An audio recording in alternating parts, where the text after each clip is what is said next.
या विशेष कार्यक्रमात एक्झिट पोलमध्ये सर्वात अचूक सर्वात वेगवान एक्झिट पोल एबीपी माझाचा या एक्झिट पोलमध्ये मी ज्ञानदा कदम आपल्या सर्वांचं पुन्हा एकदा स्वागत करते। एक्सक्लुझिव्ह लेडीज पॅनल आपल्या सोबत आहे निवडणुकांमध्ये महिलांचं वाढतं महत्त्व लक्षात घेता आणि आपण मगाशी बोलत होतो ते पक्षांच्या फुटीबद्दल आणि त्याचा परिणाम या निकालांमध्ये कसा होणार आहे त्याबद्दल। विद्याताईंच्या मुद्द्यानंतर मनीषाताईंना बोलायचं होतं। मनीषाताई नाही, आदरणीय विद्याताई परत ते सहानुभूती वगैरे बोलतायत। मुळात म्हणजे त्यांचा थोडा रेफरन्स चुकलेला आहे। एकतर पहिली गोष्ट म्हणजे 2014ला अडीच असं हे आता नवीनच मी काहीतरी ऐकते। 2019ला उद्धवजी सारखं ते म्हणत होते की अमित शहांचं वगैरे काहीतरी ते वचन वगैरे अशा पद्धतीने चालू केलं। परंतु 19ला अनेक वेळा जेव्हा देवेंद्र फडणवीस हे पुढचे मुख्यमंत्री असतील असं जेव्हा अमित शहा म्हणत होते त्यावेळेला माननीय उद्धवजींनी कधी त्याला रोकलं नाही किंवा त्याच वेळा असं कुठे सांगितलं नाही की नाही काहीतरी तुम्ही चुकीचं बोलताय म्हणून। परंतु मुख्य म्हणजे नाही तुमचा रेफरन्स चुकतोय, तुम्ही नव्हता। माझा रेफरन्स नाही चुकत आहे। मी ऐका तुमचे विचार बदलल्यामुळे नाही आमचा अजिबात नाही। विद्याताई थांबा, तुम्ही बोलत होतात मी ऐकलं। ऐका, 2019ला मुळात म्हणजे लोकांनी एकत्रित मतदान केलं। लोकांनी एकत्रित Shiv Sena Bharatiya Janata party as a unit नेहमीची तर त्या पद्धतीने केलं आणि नंतर लोकांचं मॅन्डेट कोणी झुगारलं। लोकांचं मॅन्डेट हे महाविकास आघाडी तयार झाली आणि लोकांचं मॅन्डेट त्याच्यामुळे या विषयावर येत असतो आणि सातत्यानं आपण 2019ला मागे जात असतो।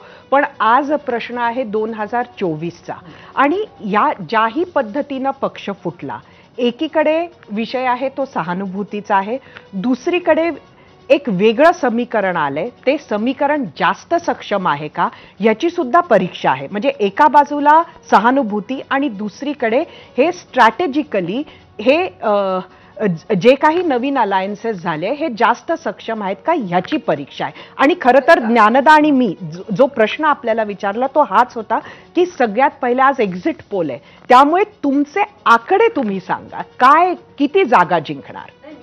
सांगितलं की आम्ही 40 पर्यंत जागा नक्कीच महाराष्ट्रात जिंकू, याच्यामध्ये कोणताही वाद नाही। आता मगाशी परत आता सहानुभूतीचा जो विषय परत मी आणते की लोकांना सहानुभूतीने सरकार चालणार आहे का?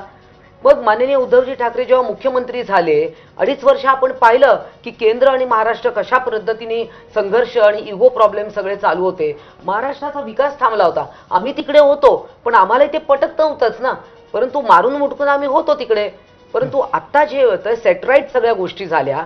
2.5 वर्ष आपण पाहतोय की एकनाथ शिंदे मुख्यमंत्री झाले आणि त्यांना देवेंद्र फडणवीस आणि अजितदादांनी नंतर साथ दिली। महायुतीला 40+ मिळणार असं मनीषाताई म्हणतात। विद्याताई तुमचा आकडा काय आहे महायुतीचा? नाही, मी महायुतीला म्हणताय तुम्ही, तर महायुतीला एक 10 ते 15 सीट्स मिळू शकतील आणि महाविकास आघाडीला 30 ते 35च्या वरपर्यंत मिळू शकतील। कारण खूप निवडणुका जिथे जिथे आम्ही फिरलो तिथे लोकांमध्ये उत्स्फूर्तपणे प्रतिसाद। मुळामध्ये भावनिक जो तुम्ही विषय सारखा म्हणताय तो फक्त मुंबईपर्यंत महायुतीला किती देणार आकडा? महायुतीला 35+ देणार, त्यामुळे 35+40 10